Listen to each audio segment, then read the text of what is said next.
வாழ்க வளமுடன். அருட்தந்தை வேதாத்ரி மகரிஷி அவர்கள் தனிமனிதன் அமைதி பெறுவதற்காக உடல்நலத்திற்கு உடற்பயிற்சி, உயிர் வளம் பெற காயக்கல்ப பயிற்சி, மனம் அமைதி பெற அகத்தவம் மற்றும் அகத்தாய்வு பயிற்சிகளை அளித்துள்ளார்கள்.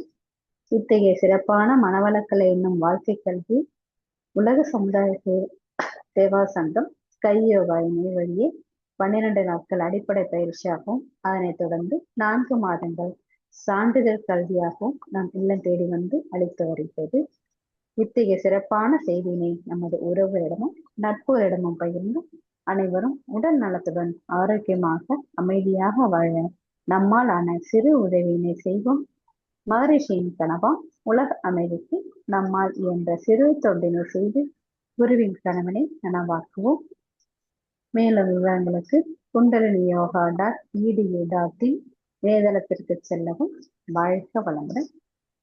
தவத்தினை தொடர்ந்து கணவன் மனைவி நட்பு என்ற தலைப்பில் சிந்தனை விருந்து வழங்க பேராசிரியர் அருள்நிதி சந்திரன் ஐயா அவர்களை அன்புடன் அழைத்தமர்கின்றோம். வாழ்க வளமுடன் ஐயா. வாழ்க வளமுடன் அம்மா, மிக்க நன்றிகள். வாழ்க வையகம், வாழ்க வையகம், வாழ்க வளமுடன். சான்றோர் பெருமக்களே, இன்று நமக்கு மிக சிறப்பாக சாந்தி தவம் வழிநடத்திய நமது பேரன்பிற்கும் பெருமதிப்பிற்கும் உரிய பேராசிரியர் அருள்நிதி குந்தவி அம்மா அவர்களை நாம் அனைவரும் தவ நிலையிலிருந்து வாழ்த்து மகிழ்வோம். தவநிலை.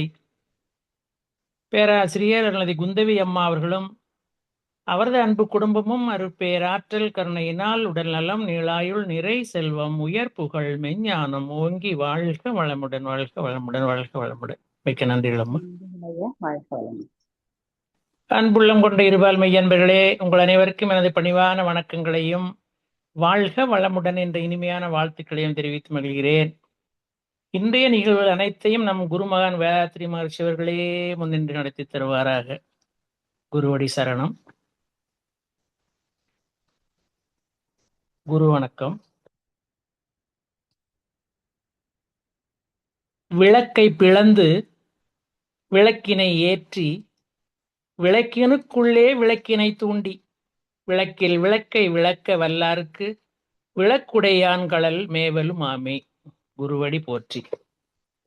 சான்று பெருமக்களே, இன்றைக்கு நாம் சிந்திக்க இருக்கின்ற தலைப்பு கணவன் மனைவி நட்பு.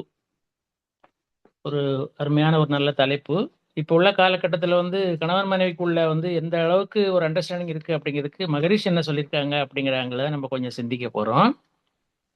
இதுல என்ன அப்படின்னா, இந்த நம்ம கேள்விப்பட்டதுதான் காதல் நட்பு அப்படின்னு பார்க்கும்போது ஒரு வகையில ரெண்டுமே ஒண்ணுதான். காரணம், ரெண்டுக்கும் அடிப்படை என்னன்னா அன்பு ஒன்றுதான். இந்த அன்பு இருக்குதான் அடிப்படையில அது ரெண்டும் மலருது. அடுத்து இதுல இன்னொரு விளக்கம் என்ன போகுதுன்னா, முழுமை பெற்ற காதல் அப்படிங்கிறது. இதுலயே ரெண்டு வகை இருக்கு. ஒண்ணு அரை காதல், அதாவது ரூமுக்குள்ளே இருக்கக்கூடிய காதல். இன்னொன்னு இறை காதல். இப்ப தெய்வத்தை நோக்க இருக்கக்கூடிய அது ஒரு காதல். அரை காதல், இறை காதல். அதாவது இறைக்காதல் அப்படிங்கிறது இறைவன் மீது கொள்ளும் ஒரு காதல். எதுக்கு இறைவன் மீது நான் காதல் கொள்றோம்? நம்மளுடைய எண்ணங்கள், நோக்கம் நிறைவேறணும். எப்படி அப்படின்னா, இப்ப அதுல என்ன சொல்றாங்க அப்படின்னா, இந்த பெட்டர் ஹாஃப் பிட்டர் ஹாஃப்னு சொல்றேன் பாத்தீங்களா? இந்த பிட்டர் ஹாஃப் கசப்பான தன்மையான இருக்கக்கூடியது பெட்டர் ஹாஃபா மாறிடுது. அதுதான் இறைக்காதல் பண்ண இருக்கும்போது நமக்கு கிடைக்கக்கூடிய ஒரு ரிசல்ட். அதே போல ஜாதிக்கேற்ற மூடி அப்படின்னு சொல்லுவாங்க. திருமணங்கள் சொர்க்கத்தில் நிச்சயிக்கப்பட்டுன்னு சொல்லுவாங்க. ஆனா உண்மையிலே என்ன நடக்கு அப்படின்னு மகரிஷி சொல்றாங்கன்னா, தேர்வு என்பது, அதாவது வாழ்க்கை துணை தேர்வு என்பது அன்னையின் வயிற்றிலேயே அமைந்து விடுகிறது, தீர்மானிக்கப்படுகிறது அப்படின்னு தான் நம்ம குரு சொல்றாரு. 1000, அதாவது வேறென நீ இருந்தால் நான் வீழ்ந்து விடாதிருப்பேன். இது கவிஞருடைய வரிகள். இதை மகரிஷி மாத்தி எப்படி கொண்டு வராரு? என் அற்றவத்தால், அந்த லைன் இருக்கு ஒண்ணு, என் அற்றவத்தால் வாழ்க்கை துணையாய் அப்படின்ட்டு மனைவியை பத்தி சொல்லும்போது நம்ம குரு மிக அருமையா கொண்டு வராரு. கணவன் மனைவி நட்பு அப்படிங்கிறது என்னன்னு சொன்னா, அந்த 2 பேருக்குள்ள நட்பு நல்ல நட்பா இருக்கும்போது நம்ம முதுக நம்மளையே தட்டி கொடுக்குற மாதிரி ஒரு அப்ரிசியேஷன், ஒரு மோட்டிவேஷன் கூட அதை நம்ம எடுத்துக்கணும், அதை செய்யணும். இன்னொரு இடத்துல சொல்லுவாங்க, பெண் புத்தி பின் புத்தி அப்படிம்பாங்க. அதாவது இதுக்கே ஒரு விளக்கம் இருக்கு. அதாவது பெண்கள் எதுலையுமே பார்த்தா தங்களை முன்னிறுத்தி கொள்ள மாட்டாங்க. காத்திருப்பாங்க, வெயிட் பண்ணுவாங்க. கரெக்டா இப்ப நமக்கு இப்ப நம்ம ஊர்ல பரவாயில்ல, வண்டிகள்லாம் ரோட்ல பாத்தீங்கன்னா சரு சருன்னு முன்னாடி வண்டி போற வண்டி நிக்குதா போறான்னு நினைக்க மாட்டாங்க. பட் அப்புறம் எல்லாம் பார்த்தா ஒரு வண்டிக்கு இன்னொரு வண்டிக்கு இடையில 2 வண்டி நிக்கலாம்.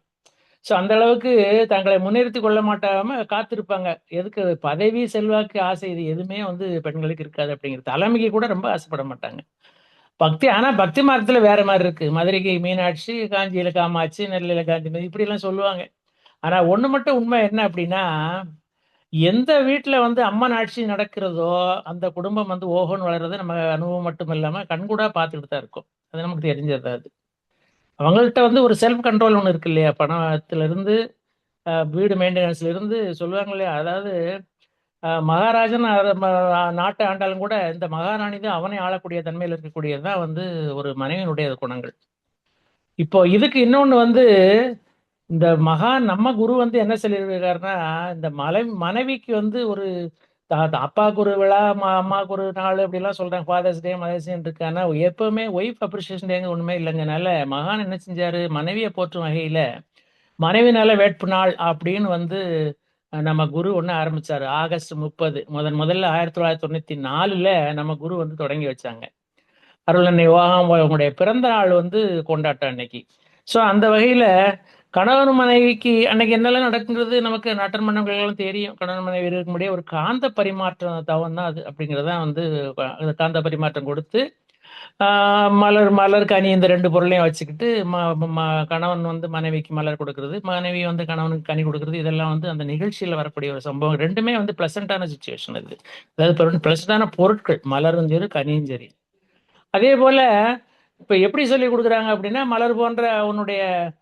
மலர் போன்றவளே நீ அப்படிங்கிறதா கணவன் வந்து மனைவியை பாராட்டுறது. மனைவி என்ன சொல்றாங்கன்னா, கனி கொடுக்கும்போது கனி போன்றவரே அப்படின்ட்டு உணர்வு பூர்வமா வந்து ஒரு தருணம் அது அப்படிங்கிறத நம்ம சொல்லணும். அது அந்த அளவுக்கு இருக்குது அதுல. அதே மாதிரி அனைத்துக்கும் வந்து துணையாக இருக்கிறது வந்து பாத்தீங்கன்னா வாழ்க்கை துணையே தான். அது நமக்கு நிறைய எல்லாருக்குமே தெரியும். அது எந்த அளவுக்கு வந்து வாழ்க்கை துணை ஒருத்தருக்கு ஒருத்தர் புரிஞ்சுக்கிட்டு நடந்துக்கிறாங்களோ அந்த அளவுக்கு வந்து அந்த குடும்பத்துல வந்து கஷ்டங்கிறதே ஒரு சுமையாவே தெரியாதுங்கிறத நம்ம அதை புரிஞ்சுக்க வேண்டிய விஷயம் அது. இப்போ ஒரு மழை நீர் மண்ணுல வந்து விழுதுன்னு வச்சுக்கோங்களேன். அது வந்து என்ன செய்யுது, மண்ணு நிறமாவே மாறி விடுறது போலதான் கணவன் மனைவி நட்பும் உறவும். இப்போ காதல் வந்து நட்பாக மாறணும். அப்போதான் வந்து அதுல என்ன வருது அப்படின்னா, காதல் நட்பாக மாறும்போது உங்களுக்கு மனைவி கணவனுக்குடைய இடையே இருக்கக்கூடிய வந்து ஒரு நட்பானது ஒரு 2 பேருக்குமே அந்த மனம் வந்து மலர் போன்ற மென்மையான மனமா மாறிடுது. அந்த ஆண்கள் என்கிற முரட்டுக்காளைய வந்து கட்டுப்படுத்துறது பெண்களுக்கு ரொம்ப சுலபம் பார்த்துக்கோங்க. அது நம்ம பார்க்கறது தான், அனுபவபூர்வமா நிறைய பார்க்குறோம். அது மட்டும் இல்லாம அவங்க வந்து என்ன செய்யறாங்கன்னா, மனைவி வந்து அதாவது கணவனுக்கு வந்து மேலாண்மையை கற்றுக் கொடுத்தல், உணர்ச்சி மேலாண்மை வந்து மனைவிக்கு வந்து அதிகம். அழுகை வரும். அதே நேரத்துல என்ன பண்ணுவாங்க, it will move to next at once. உடனே வந்து மாறிடுவாங்க. மாறி அடுத்த ஸ்டெப்புக்கு போயிடுவாங்க. என்ன ஆக்ஷன் என்ன பண்ணலாம் அப்படிங்கிறது. கட்டடம் வந்து அழகான இல்லமாக ஜொலிப்பதுன்னா எப்படின்னா, இல்லங்கிற கட்டடம் அழகான இல்லமா ஜொலிப்பதுன்னா ஒரு பெண்ணால தான் அது வந்து நடக்கும். அது வந்து அன்பு காட்சியகம் அப்படிங்கிறாங்க. அருங்காட்சியகம் அல்ல, அன்பு காட்சியகம் அப்படிங்கிறது சொல்லக்கூடியது. அப்போ அதே மாதிரி அவங்களுக்கு வந்து பாத்தீங்கன்னா மனைவி மூளை வந்து இறுக்கமா இருக்கும். அதாவது இது விஞ்ஞான பூர்வமா நிரூபிக்கப்பட்டதும் கூட. வலிமையா இருக்கும் அப்படிங்கிறது தான் அதுல நம்ம அவங்க சொல்லக்கூடியது. ரொம்ப வந்து ஸ்ட்ராங்கா இருக்கும் அப்படிங்கிறது. இப்ப ஆண்களை விட பெண்களுடைய பிரெயின் வந்து ரொம்ப ஸ்ட்ராங்கா இருக்கும் அப்படின்னு அது ஒரு இடத்துல ஒரு சின்ன ஒரு சயின்டிபிக்கா ப்ரூஃப் ஆனது. அது நந்தவனம் அப்படிங்கிறது நம்ம கேள்விப்பட்டிருக்கோம். அது பூக்கள் கூடிய இடம் தானே. ஆம், இல்லம் என்ற அதாவது இல்லம் என்கிற நந்தவனத்திலே அறம் செய்பவள் தான் மனைவி, அதற்கு ஒத்துழைப்பவன் தான் கணவன். இதை வந்து நமக்கு நம்ம கண்கூடாவும் பார்க்கத்தான் செய்யறோம். எந்த அளவுக்கு ஒரு மனைவியும் கணவனும் வந்து ஒரு அண்டர்ஸ்டாண்டிங்ல அதை கொண்டு போறாங்க அப்படின்னா, அது ஒருத்தருக்கு ஒருத்தர் சப்போர்ட் இருந்தா தான் அது முடியும். மனைவிக்கு வந்து ஒரு இலக்கணம் இருக்கு, கேள்விப்பட்டிருக்கோம். அதாவது எப்படின்னா, கடலில் உப்பென உயிரில் கலந்தவள், கடலின் உப்பென உயிரில் கலந்தவள், காற்றின் இசையென இனிமையானவள், குடும்பம் தழைக்க அன்பெனும் உரம் இடுபவள், குடும்பத்தில் ஒளி ஏற்ற தன்னை உருக்கி அர்ப்பணித்து கிடக்கும் ஆற்றல் களமானவள் மனைவி, இவளோடு நட்பு கொள்ளும் கணவன் எப்பேற்பட்ட பாக்கியசாலி. இதை வந்து அது நல்ல மனைவிக்கான ஒரு டெபினிஷன் வந்து நம்ம ஒரு இடத்துல சொல்லியிருக்காங்க. அது மாதிரி இப்ப இந்த நட்பின் வெளிப்பாடு அப்படின்னு பார்க்கும்போது மகான் வந்து என்ன சொல்றாரு, மாண்புமிக்க மனைவி அப்படின்ட்டு ஒரு மிகப்பெரிய ஒரு புகழாரம் சூட்டுறாரு. நம்ம ஏற்கனவே சொன்ன மாதிரி வருகிற ஆகஸ்ட் 30ஆம் தேதி வந்து அன்னை அருளன் லோகம் மலருடைய பிறந்த நாள். மனைவி நல வேட்பு நாளாக நம்ம மன்றங்கள்ல வந்து மிக சிறப்பாக கொண்டாட இருக்கு அப்படிங்கிறது நமக்கு தெரியும். அது மாதிரி ஒரு நிகழ்ச்சி இப்ப இதுல வந்து எப்படி அதே நல்ல கணவன் வந்து தகப்பன் அப்படிங்கிற நிலைமையிலே அவனுக்குள்ள ஒரு ஒரு சின்ன பொறுப்பை ஏத்துக்கிறான் அப்படிங்கிறதுக்கு ஒரு நிகழ்ச்சி, ஒரு சின்ன ஒரு சேஞ்சுக்காக ஒரு நிகழ்ச்சி. ஒரு விமான விபத்துக்கான ஒரு அறிவிப்பு வருது. ஃபிளைட்ல டிராவல் பண்ணிக்கிட்டு இருக்கும்போது அன்னை எல்லாருக்கும் கடும் பதட்டம். ஆனா ஒரே ஒரு குழந்தை மட்டும் சல்லமற்ற நிலையில மிக சாதாரணமா அது பாட்டுக்கு உட்காந்துட்டு பேசிட்டு இருக்கு. சொல்லும்போது என்ன சொல்லுது அப்படின்னா, ஏமா நீ மட்டும் இவ்வளவு சாப்பிட்டா இருக்க, பேசாம சத்தமே இல்லாமட்டு மத்தவங்க கேட்கும்போது சொல்றாப்புல, அது ஒண்ணும் இல்ல, விமானத்தை ஓட்டுறது வந்து என் தந்தை அப்படிங்கிறாப்புல. அப்ப இந்த இடத்துல என்னன்னா, தந்தையாக அந்த கணவன் வந்து அவனுடைய திறமைக்கான ஒரு சான்றுன்னு நம்ம வந்து அதை எடுத்துக்கிறணும். அது மாதிரி இந்த கணவன் மனைவி இருக்கும் இடையே இப்ப இருக்கக்கூடிய கோபம் ஒண்ணு வருது பாத்தீங்களா? அது வந்து கோபமாவே கணக்கில் எடுக்கிறது இல்ல. அது ஏன்னா அந்த கோபம் வந்து காயப்படுத்துவதில்லை. அதாவது அது உரைக்கிறது இல்ல அப்படின்னு சொல்லுவாங்க பாத்தீங்களா? காரணம் அதுல தீமை இல்லை. உண்மை கிடையாது. அதே நேரத்தில் அதுல வந்து பாத்தீங்கன்னா ஸ்ட்ராங்னஸ் சொல்லுவோம், திக்னஸ் சொல்லுவோம். அந்த கோவத்துக்கு வலிமை, கோவத்துக்கு வலிமையும் கிடையாது, அதுல திக்னஸும் கிடையாது அப்படிங்கிறத அதுல நம்ம வந்து தெரிஞ்சுக்கிற வேண்டியது. இன்னொரு விஷயம் என்னன்னா, இப்போ வந்து ஒரு சின்ன ஒரு உதாரணத்துக்கு ஒரு இது ஒரு ஒரு சம்பவம்னு வச்சுக்கோங்களேன். அலுவலகம் முடிஞ்சு திரும்பிய கணவருக்கு வீட்டுல காப்பி வச்சு கொடுக்குற மனைவி, காப்பியில ஒரு எறும்பு கிடக்கு. அதை கண்டதும் இது ஒரு டைப் ஆஃப் ஹஸ்பண்ட். கண்டதும் கணவர் கோவத்தில் என்ன செய்றாரு, இதை கூட கவனிக்க மாட்டியா என்று கத்த, மனைவி பதிலுக்கு பேச, வீடே அங்க என்ன ஆகி போகுது, ரணகளம் ஆகிடுது. இதே இதை மாத்தி பார்ப்போம். இன்னொரு வீட்டுல நடக்கு. அந்த வீட்டுல வந்து கணவர் காப்பியில மிதக்க எறும்பை வெளியே எடுத்துறாரு. மனைவியிடம் அதை காட்டி, நீ போடும் காப்பிக்கு என்னை விடவும் தீவிர ரசிகன் இந்த எறும்பு தான் அப்படின்னு ஒரு ஜோக் அடிக்கிறாரு. அப்ப அந்த இடத்துல என்ன செய்யுதுன்னா, மனைவி வந்து தன்னுடைய தவறை உணர்ந்து மன்னிப்பு கேட்கிறாரு. அதன் பிறகு சர்க்கரையை கவனமாக பாதுகாக்கிறாரு. அங்க என்ன செய்யுது, மகிழ்ச்சி நிலவுது. இதுதான் நம்ம அனுபவபூர்வமா பாக்குறது. இந்த மாதிரி பழுதுபடாத கணவன் மனைவி உறவே குடும்ப அமைதிக்கு அஸ்திவாரம். இதற்கு அடிப்படையாக ஒருவரை மற்றவர் புரிந்து கொள்ள வேண்டும். ஒருவர் கருத்தை மற்றவர் மதிக்க வேண்டும். கருத்து வேறுபாடுகளை மனம் விட்டும் தைரியமாகவும் வெளிப்படையாகவும் பேசி தீர்த்து கொள்ள வேண்டும். விட்டு கொடுக்கும் மனப்பான்மை இருவருக்குமே வேண்டும் அப்படிங்கிறாரு மகரிஷி. இதுதான் முக்கியமானது. நிறைய இடத்துல சொல்றாரு, விட்டு கொடுத்தல் எப்படி பண்ணணும், எப்படி நடந்துக்கணும் அப்படிங்கிறது. அதுபோல பென்சிலுக்கும் ரப்பருக்கும் இருக்கிற உறவு வந்து நமக்கு தெரியும். ரொம்ப அற்புதமான ஒரு உறவு அது. அதாவது அது போலதான் வந்து கணவன் மனைவி உறவுன்னு கூட நம்ம சொல்ல எடுத்துக்கலாம், ஈஸியா எடுக்கும்போது. பென்சில் நிலை வந்து இப்ப நிறைய விஷயங்களை தவறாக எழுதிடும் இல்லையா? ரப்பர் அதை அழித்து அந்த தவறை சரி செய்ய உதவுகிறது. பென்சில் நிறைய தவறு செய்ய செய்ய ரப்பர் என்ன செய்யுது, அதை அழிச்சு அழிச்சு தேஞ்சுக்கிட்டே தான் போயிருது. ஒரு கட்டத்துல ரப்பர் சுத்தமாக கூட கையில பிடிக்க கூட முடியாது, அந்த அளவுக்கு ஆயிடும். பென்சில் செய்யும் தவறுகளை ரப்பர் சரி செய்வதை போல கணவன் மனைவி இருவரில் ஒருவரை இன்னொருவர் தாங்கி பிடிக்க வேண்டும் அப்படிங்கறதுதான் வந்து நம்ம குரு சொல்லக்கூடியது. இதே மாதிரி இந்த திருமணம் வந்து மனிதனால் வந்து தனித்து வாழ முடியாது அப்படிங்கிறது நமக்கு தெரியும். அதனாலதான் அந்த திருமணம் என்ற ஒரு பந்தத்தை வந்து உருவாக்கி இருக்காங்க. இப்போ நம்மளுடைய சமுதாயம் உருவாக்கி இருக்கு. அது ஒரு மிகப்பெரிய பலம்னு தான் சொல்லணும். திருமணம் அப்படிங்கிறது அது தரும் சுகம் இருக்கே, அதனுடைய நிலைமையே வந்து இப்போ தனி ஒரு சுகம்னு தான் சொல்லணும். திருமண நிகழ்ச்சிகளை நம்ம நினைச்சு பார்த்தோம்னு வச்சிங்கன்னா, அதில் நடக்கக்கூடிய சம்பவங்கள் எல்லாமே ஒரு புத்துணர்ச்சி தான். இப்போ கணவன் மனைவி நட்புன்னு சொல்லும்போது மகான் வந்து இந்த நாளொரு நட்சத்திரங்களை கொண்டு வர்றாரு. எப்படின்னா, கணவன் மனைவி நட்பின் மதிப்பை உணர்ந்து அதை காக்க வேண்டிய அவசியத்தை நினைவில் கொண்டால் மற்ற தேவையற்ற குறைபாடுகள் எழவே எழாது அப்படிங்கிறாரு. அதாவது கணவன் மனைவி இருவரும் ஒருவரை ஒருவர் வாழ்த்தி கொள்ளணும். இந்த வாழ்த்தும் பயன்கிறதுல வந்து நமக்கே தெரியும். நம்ம மன்றத்துல வந்து வாழ்த்தும் பயனில் வாழ்த்தக்கூடிய ஒரு நில தவண முடிவுல வாழ்த்தும் போது முதல்ல வாழ்க்கை துணை தான் வாழ்த்துறோம் இல்லையா?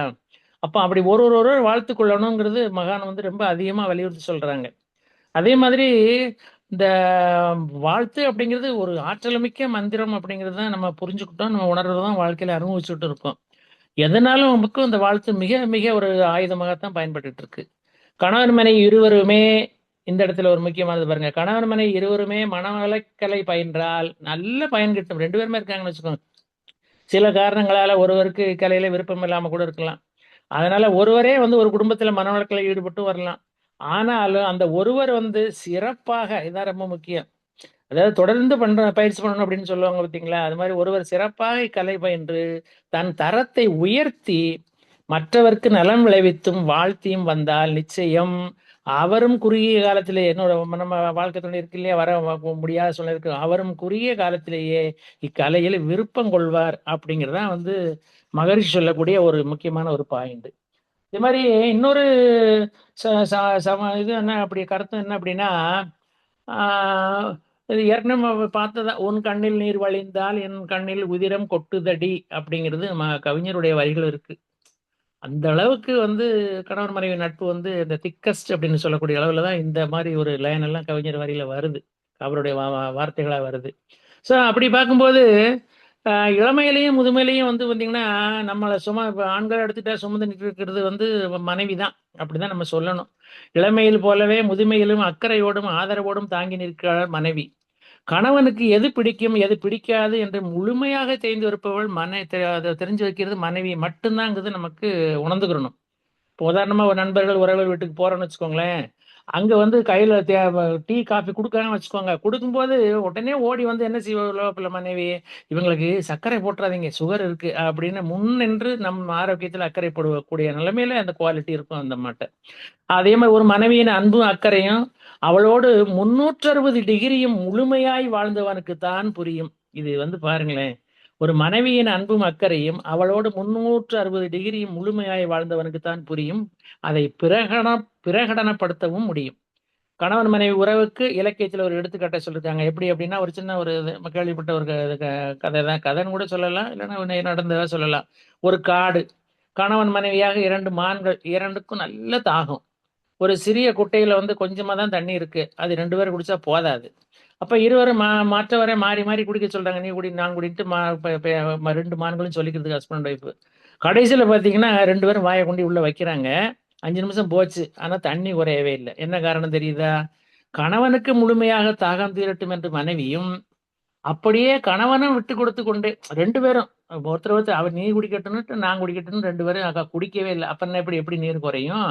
கணவனால் எத்தனையோ முறை கண்ணீரிட்டிருப்பாள் மனைவி, கணவனால் எத்தனையோ முறை கண்ணீரிட்டிருப்பாள் மனைவி. ஆனால் இவன் பெரியதாய் ஒரு சொட்டு கண்ணீர் ஊதித்தால் கூட ஓடி அணைத்துக் கொள்வாள். இதுதான் ஒரு இது நட்புக்கான ஒரு உதாரணம். இது கணவன் மனைவி நட்புல உலகின் முக்கியமான உறவு கணவனுக்கு மனைவி.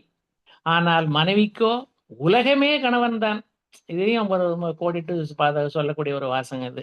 இளமையிலிருந்து முதுமைக்குள் அடியெடுத்து வைக்கும் போது அன்பு மாசையும் அதிகமாகிறது. அதுவரை புரியாத ஒரு தாம்பத்தியம், இல்லறம், இனிமையான உறவு இப்பொழுதுதான் புரிய ஆரம்பிக்கும். எப்போ வயசாகும் போது இதுதான் தெய்வீக உறவு அப்படின்னு சொல்லக்கூடிய ஒரு தன்மை. உருவங்களை தாண்டி, பர்சனாலிட்டி உருவங்களை தாண்டி, உடல்களை தாண்டி ஏதோ ஒன்று தங்களுக்குள் ஊடுருவி கிடப்பதை அப்பொழுதுதான் உணர்கிறார்கள். கணவன் உடையை பார்த்து அதனோடு சேர்ந்த அவன் அழகை பார்த்து அவனை ரசிக்கும் முதல் நபர் மனைவி மட்டுமே. பல குடும்பங்களில் கணவனுக்கு உடைகள் தேர்வு செய்து கூட மனைவிதான். எங்க வீட்டுல இன்னைக்கு வரைக்கும் எனக்கு போய் கடையில துணி எடுக்க தெரியாது, அதுதான் நடந்துட்டு இருக்கு. அது மாதிரி மொத்த வரவு செலவில் மனைவிக்காக செய்தது ஒரு 10% தான் இருக்கும் என்று ஒரு சராசரி ஆய்வு கூட சொல்லுதான். மீதி எல்லாம் பிள்ளைகளுக்கு பேரன் பேத்தி சொத்து சுகம் இப்படித்தான் தொழில் இப்படித்தான் அப்படியே போகுதான் அந்த வரவு செலவு கணக்குல. அப்போ இப்போ வாட்சில் நம்ம என்ன செய்யணும் அப்படிங்கிற மகரிஷி என்ன சொல்றேன்னா ஒரு இது பண்றாரு, ஒரு அலர்ட்னஸ் பண்றாரு. அதாவது எப்படி அப்படின்னா, மனைவியினுடைய அத்தனை ஆசைகளையும் நிறைவேற்றணும், எந்த குறையும் பாக்கியம் வச்சிடாதீங்க அப்படின்ட்டு மகான் நமக்கு சொல்றாரு நம்ம மகரிஷி. முடிந்தவரை வெளியே அழைத்து செல்லணும், வெளி உலகம் முழுவதையும் காட்டணும். இதுவரை அவர்கள் பார்க்காமல் இருக்கலாம், நாமும் காட்டாமல் கூட இருக்கலாம், இனியும் தாமதிக்க வேண்டாம் அப்படின்னு மகான் நம்ம குரு நமக்கு ஒரு அன்பு கட்டளையிடுறாரு. எந்த அளவுக்கு இருந்தா நமக்கு ஒரு மனைவியின் அதாவது கணவன் மனைவி நட்பை நிலைநிறுத்துறது, அந்த அளவுக்கு மகான் நமக்கு அறிவுரை சொல்றாரு.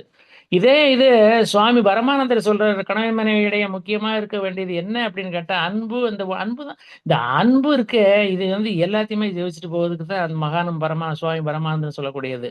அதாவது அன்பு வெறுப்பை விட உயர்ந்தது, அன்பு சந்தேகத்தை விட உயர்ந்தது, அன்பு பயத்தை விட உயர்ந்தது, அன்பு கோபத்தை விட உயர்ந்தது, அன்பு பொறுமையின்மையை விட உயர்ந்தது, அன்பு சுய பச்சாதாபத்தை விட உயர்ந்தது, அன்பு கெட்ட எண்ணங்களை விட உயர்ந்தது, அன்பு மனச்சோர்வை விட உயர்ந்தது, அன்பு உடல் மன துன்பங்களை விட உயர்ந்தது. எனவே அவர் சொல்லக்கூடியது, எனவே இதயத்தில் அன்பற்ற எண்ணங்களை ஏற்படுத்தும் எந்த ஒரு சிந்தனையோ உருவமே கருத்தோ மனதில் தோன்றாமல் இருக்க முயற்சி செய்யணும் அப்படிங்கிறதா அதுக்கான உறுதிமொழியை நம்ம எடுத்துக்கணும் அப்படிங்கிறாரு மகான் சுவாமி பரமானந்தர். அவர் இன்னொரு விஷயம் என்ன சொல்றாருன்னா, மணமக்களுக்கு, அதாவது கணவன் மனைவிக்கு இன்னொரு விஷயம் என்ன சொல்றாருன்னா, நமது சிந்தனைகள் முழுவதும் உன்னதமான அன்பு நிரம்பி இருந்தால் உதட்டிலிருந்து வெளிவரும் வார்த்தைகள் அன்பின் அணிகலன்களாக ஆனந்தத்தையும் இனிமையையும் உண்மையையும் வெளிப்படுத்தும். எனவே பேச்சும் வாழ்த்துக்களும் நல்ல எண்ணங்களை உணர்த்துவதாகவும் உற்சாகத்தை அளிப்பதாகவும் அமையட்டும் அப்படின்னு சொல்லி நமக்கு ஒரு பிளஸ்ஸிங்ஸே கொடுக்குறாரு, ஒரு ஆசீர்வாதமே கொடுக்குறாரு. இந்த மாதிரி இப்போ இன்னொரு விஷயம் என்ன அப்படின்னா, சமீபத்தில் ஒரு பார்த்த செய்தி, அதாவது அமெரிக்காவில் நியூயார்க் நகரில் உள்ள ஒரு உயரமான கட்டடங்கள் ஒன்றான ஒரு எம்பயர் ஸ்டேட் பில்டிங்னு ஒன்று இருக்கு அங்கே. அது மேலே 2 காதலர்கள் ஏறி நின்று அதன் உச்சிக்கு போய் காதலை தெரிவிக்கணும் அப்படிங்கிறதுக்காக வேண்டிய 2 பேருக்குள்ள காதலை தெரிவித்த சம்பவம் தான் இது. அதாவது என்னன்னா, 103வது மாடிக்கு போய் அங்க இருந்து குடிநீர் தொட்டி பராமரிப்பு ஏணி வழியாக அந்த இதற்குள்ளே மேல கூட ஏறக்கூடாது, டைரக்ட் ரூட்ல அவங்க போகல. 103வது மாடிக்கு சென்று அங்கிருந்து குடிநீர் தொட்டி பராமரிப்பு ஏணி வழியாக செல்போன் டவர் மீது ஏறி, அதனுடைய ஹைட் எவ்வளவு தெரியுமா, 1454 அடி உயரம். அங்க போய் ஏறி நின்று காதலன் என்ன செய்யறாங்க, மண்டியிட்டு காதலிக்கு பூ கொடுத்து காதலை தெரிவிக்கிறான். அப்போ பதிலுக்கு காதலி முத்தமிடுறா. இப்பதான் ஒரு ஹைலைட்டே வருது பின்னாடி. அதாவது காதலை சொல்லும் முன்பு அவங்க அங்க என்ன நடக்கணும் பாருங்க, காதலை சொல்லும் முன்பு ஒரு பதாகையை கம்பியில் கட்டி பறக்க விட்டனர். ஒரு சொல்லுவோம் இல்லையா, ஒரு பேப்பர்ல கட்டி பறக்க விடுறாங்க. அதுல என்ன எழுதியிருக்கு தெரியுமா, அதிகாரத்தின் மீதான மோகத்தை அன்பின் வல்லமையால் முறியடித்தால் உலகில் அமைதி நிலவும். அன்பின் வல்லமையால் முறியடித்தால் உலகில் அமைதி நிலவும் அப்படிங்கிற வாசகத்தை எழுதி பறக்க விடுறாங்க.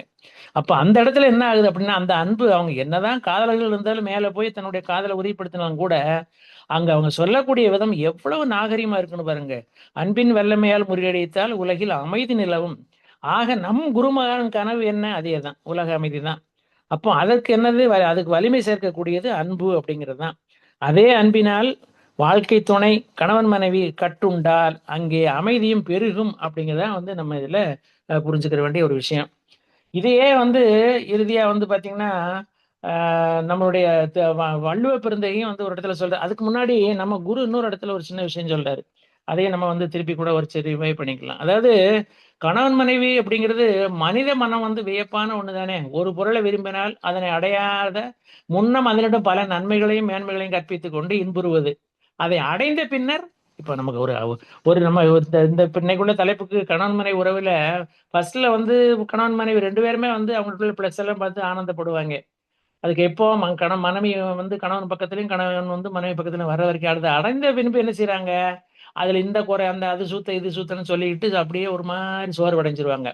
இது நம்ம நடைமுறையில நம்ம காணக்கூடியதுதான். அதே மாதிரி கணவனை மனைவியும் மனைவியை கணவனும் சிறப்பு காணும் இடத்தும் உயர்வை கண்டும் பாராட்ட வேண்டியது மிக மிக அவசியம் அப்படிங்கிறாப்புல. இது என்ன செய்யணும், அன்பையும் நட்பையும் பெருக்கும் உறுதிப்படுத்தும் அப்படிங்கிறதான். அது நம்ம சொன்னதுதான் முதல்ல, அதாவது அப்படி தட்டி கொடுக்கணும். அப்ரிசியேஷன் பிளஸ் மோட்டிவேஷன் அப்படிங்கிறதுக்காக மகான் கொடுக்கக்கூடிய ஒரு டிப்ஸ். கணவனை முதல்ல பார்க்கும்போது பிரியப்பட்டுரும், பிளஸ் மட்டும் கண்ணுபடுது, உடனே கொஞ்ச நாள்ல சலிச்சு போகுது இல்லையா. அதே மாதிரிதான் மனைவிக்கு நடக்கக்கூடிய ஒரு சம்பவங்கள் தான் இது. அதுதான் அந்த மாதிரி சொல்லி வராரு. அதே போல நமக்கு பாத்தீங்கன்னா அதாவது பெண்ணோட பெருமையை உணரணும் அப்படிங்கிறது தான் நமக்கு மகரிஷி இந்த மனைவி நல வேலைப்பு நாள் இன்ட்ரோடியூஸ் பண்ணாங்கன்னு சொன்னோம் பாத்தீங்களா. அந்த வாழ்க்கை துணைங்கிறது நன்றியோட வாழ்த்தி தான். அதாவது மனைவியை நன்றியோட வாழ்த்துக்க அப்படி ஒரு கவியே ஒன்று எழுதியிருக்காரு பாருங்க. இதுதான் நம்ம ஆகஸ்ட் 30 நம்ம சொல்லக்கூடிய ஒரு கவி. அது பெண்ணுடைய பெருமையை பத்தி பேசக்கூடிய தன்மையில மனைவியை போற்றக்கூடியதான் மகான் எழுதின கவியை மட்டும் நமக்கு கொஞ்சம் ரிவை பண்ணிக்கிறோம். அதாவது பெற்றோரை பிறந்தகத்தை பிறந்த ஊரை விட்டு பிரிந்து பெருநோக்கில் கடமையறமாற்ற பற்றற்ற துறவி என குடும்பத்தொண்டேற்று பண்பாட்டின் அடிப்படையில் என்னை பதியாய் கொண்டு என் நற்றவத்தால் என் வாழ்க்கை துணையாகி பெண்மை நல நோக்கில் அன்போடு கருணை இவ கொண்டு மற்றவர்க்கும் தொண்டாற்றும். இதுதான் முக்கியமானது. மற்றவர்ங்கிறது யாரு, நம்மளுடைய கணவனுடைய உறவினர்கள் வரக்கூடியது, நண்பர்கள் வரக்கூடியது, இதை மாதிரி மற்றவர்க்கும் தொண்டாற்றும் மாண்புமிக்க எந்தன் மனைவியை. இந்த மாண்புமிக்க வாசகம் வந்து பாத்தீங்கன்னா நம்ம குரு தவிர்த்து வேற யாருமே யூஸ் பண்ணதில்லை. மாண்புமிக்க எந்தன் மனைவியை நான் மதிக்கின்றேன், வாழ்த்தி மகிழ்கின்றேன் அப்படின்னு முடிக்கிறார். ஸோ இந்த வகையில் நமக்கு வந்து நம்ம குரு வந்து இந்த கணவன் மனைவி நட்புக்கு அவர் சொல்லக்கூடியது பார்த்தீங்கன்னா எவ்வளவு வந்து உணர்வுபூர்வமா உணர்ந்து நமக்கு சில கருத்துக்களை சொல்லியிருக்காரு அப்படிங்கிறது தான். அதே போல இப்போ இறுதியா வந்து வள்ளுவ பிறந்த நம்ம திருக்குறள் என்ன சொல்லுங்க கொஞ்சம் பார்த்துருவோமே. ஒரு லைன் மட்டும்தான் அதோட முடிக்க போறோம். அதாவது திருக்குறள் என்ன சொல்லுது அப்படின்னா, கண்ணுள்ளின் போகார் இமைப்பின் புருவாரார் நுண்ணியர் எங்காதவர் அப்படிங்கிறது குறள். அதாவது என்ன இதோட அர்த்தம் என்னன்னா, என் காதலர் என் கண்ணை விட்டு வெளியே போக மாட்டார், மறந்து கண்ணை மூடி இமைத்தாலும் அதனால் வருந்த மாட்டார், அவ்வளவு நுட்பமானவர் அவர். ஒரு மனைவி வந்து காதலங்கிறது யாரு, அவன் தானே கணவனா மாறுறான் திருப்பி. என்ன சொல்றாப்புலன்னா, நான் வந்து கண்ணை மூடினாலும் கூட அது கண்ணை மூடும்போது அவர் அழுத்தப்படும் போது அதனால வருத்தப்பட மாட்டாரு, அந்த அளவுக்கு வந்து நுட்பமானவர் அப்படிங்கிறது தான் என்னுடைய கருத்து. இனே ஆக இதுல இன்னொரு இடத்துலயும் சொல்றாரு இல்லையா, திருக்குறள் என்ன சொல்றாரு, காதல் இருவர் கருத்து ஒருமித்து ஆதரவு பெற்றதே இன்பம்ங்கிறது. அது தொடரட்டும் அப்படிங்கிறத நம்மளுடைய மனவளக்கலையில் இருக்கக்கூடிய அன்பர்களுக்கு எல்லாரும் மகரிஷி கொடுக்கக்கூடிய ஒரு வாழ்த்தினுடன் எடுத்துக்கலாம். தொடரட்டும் கணவன் மனைவி நட்பு, திருமணத்திற்கு பின்பும் காதல் செய்து, அதாவது காதல் அப்படிங்கிறது திருமணத்துக்கு முன்னாடி வர்றதில்லை. நம்ம செய்ய வேண்டியது மனவளக்கலையிலிருந்து பயிற்சியின் மூலம் கற்ற ஒரு தன்மை நன்மைகள் என்ன அப்படின்னா, கல்யாணத்துக்கு பிறகு 2 பேரும் காதல் செய்யணும் அப்படிங்கிறதான் வந்து நம்மளுடைய மகான் கொடுத்துருக்கிற ஒரு வரம்னு கூட சொல்லலாம், வார்த்தைகள்னு சொல்லலாம். இந்த மாதிரி இந்த ஒரு வார்த்தையை நம்ம மனசுல வச்சுக்கிட்டு நம்முடைய வாழ்க்கையில் மிக மிக நன்றாக நடத்துவோம் என்று கூறி இந்த சிந்தனையை நிறைவு செய்து கொள்கிறோம். வாய்ப்பளித்த ஸ்கை ஆன்லைன் டிஜிட்டல் சொல்யூஷன் பொறுப்பாளர்கள் மற்றும் இதுவரை செவிமடுத்த அத்துணை நல்ல உள்ளங்களுக்கும் எனது மனமார்ந்த நன்றிகளை தெரிவித்து மகிழ்கிறேன். வாழ்க வையகம், வாழ்க வையகம், வாழ்க வளமுடன். மிக்க நன்றிகள் அம்மா. வாழ்க வளமுடன். நன்றிகள் ஐயா. மிகவும் மிகவும் சிறப்பான ஒரு